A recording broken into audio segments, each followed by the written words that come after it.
Kenapa itu runtutannya?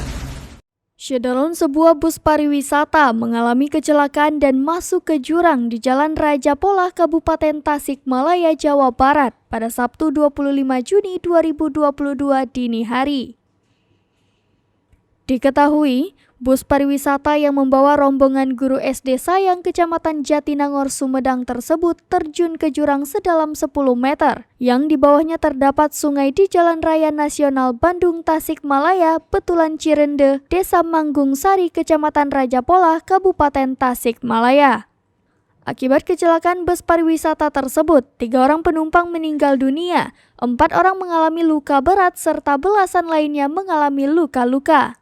Dilansir dari Tribun Jabar, Kapolres Tasikmalaya Kota AKBP Azhari Kurniawan mengungkapkan kronologi kecelakaan bus pariwisata tersebut.